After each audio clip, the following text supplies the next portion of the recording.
Kasih karunia dan damai sejahtera dari Allah Bapa dan dari anaknya Yesus Kristus menyertai kamu sekalian. Amin. Shalom, selamat pagi bagi kita semua.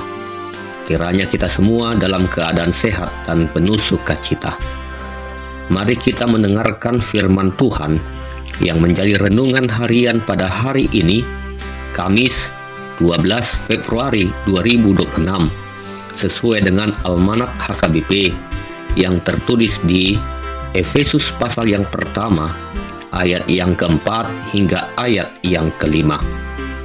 Sebab di dalam Dia Allah telah memilih kita sebelum dunia dijadikan, supaya kita kudus dan tak bercacat di hadapannya. Dalam kasih Ia telah menentukan kita dari semula oleh Yesus Kristus untuk menjadi anak-anaknya sesuai dengan kerelaan kehendak-Nya. Demikian pembacaan firman Tuhan. Saudara-saudari terkasih, pernahkah kita merasa tidak berarti, merasa tidak dipilih, merasa tidak diperhitungkan, sehingga kita bertanya, apakah hidupku ini penting? Apakah keberadaanku berarti? Apakah aku hanya kebetulan lahir di dunia ini? Mungkin kita pernah mengalami hal tersebut. Banyak orang hidup dengan perasaan tidak berarti, merasa tidak dipilih, atau merasa tidak layak. Sehingga kita merasa rendah diri, merasa hidup kita tidak berarti.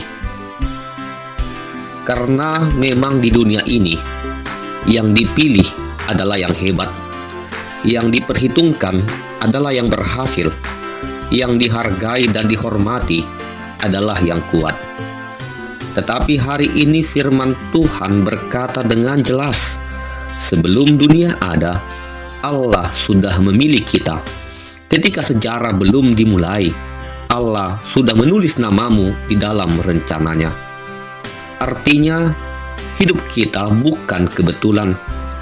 Keselamatan kita bukan hasil usaha, tetapi karena inisiatif Allah dan juga karena kasih karunia-Nya yang besar. Dan hidup kita berada di dalam rencana Allah. Bahkan sebelum kita mengenal Dia, Dia sudah menetapkan kita menjadi anak-Nya. Sebagai anak Allah, kita memiliki identitas yang baru. Kita menerima kasih Bapa. Kita mempunyai hak dan warisan rohani. Kita hidup di dalam pemeliharaannya. Kita bukan lagi orang asing dan hamba, melainkan anak-Nya. Jika Allah adalah Bapa kita, maka kita tidak akan pernah sendirian. Jika Allah adalah Bapa kita, maka hidup kita tidak pernah tanpa tujuan. Jika Allah adalah Bapa kita, maka masa depan kita ada di tangan-Nya.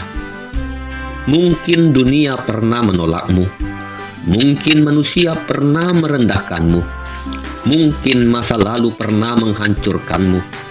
Tetapi hari ini Tuhan berkata, engkau adalah anakku.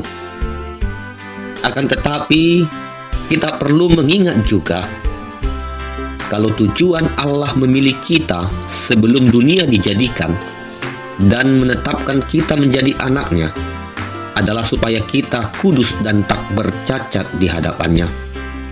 Allah tidak memilih kita untuk tetap hidup dalam dosa.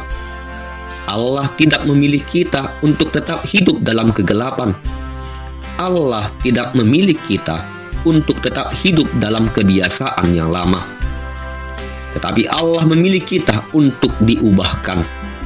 Bukan hanya status yang berubah, tetapi karakter kita juga harus berubah. Bukan hanya nama yang berubah, tetapi hidup kita juga harus berubah. Allah memilih kita untuk kudus dan tak bercacat. Hidup kudus dalam pikiran, dalam perkataan, dalam sikap, dan dalam perbuatan. Kita berusaha hidup kudus bukan untuk mendapatkan kasih Allah, tetapi karena kita sudah dikasihi dan dipilih oleh-Nya. Karena itu, Peganglah firman Tuhan hari ini. Jangan lagi hidup dalam rasa tidak layak. Jangan lagi hidup dalam ketakutan. Tetapi berdirilah sebagai orang pilihan. Hiduplah sebagai anak Allah. Dan muliakanlah Dia yang telah memilih kita. Amin. Kita berdoa. Tuhan, terima kasih untuk firman-Mu yang telah kami dengar pada saat ini. Terima kasih karena Engkau telah memilih kami sebelum dunia dijadikan. Terima kasih karena Engkau mengangkat kami menjadi anak-anak-Mu di dalam Kristus. Ajarlah kami untuk hidup kudus, setia, dan taat sebagai anak-anak-Mu. Biarlah hidup kami memuliakan nama-Mu. Berkati dan lindungi kami di dalam aktivitas kami sepanjang hari ini. Di dalam nama anak-Mu Tuhan Yesus Kristus, kami berdoa dan mengucap syukur. Anugerah Tuhan Yesus Kristus, kasih setia dari Allah Bapa, dan persekutuan dari Roh Kudus kiranya menyertai kamu sekalian. Amin.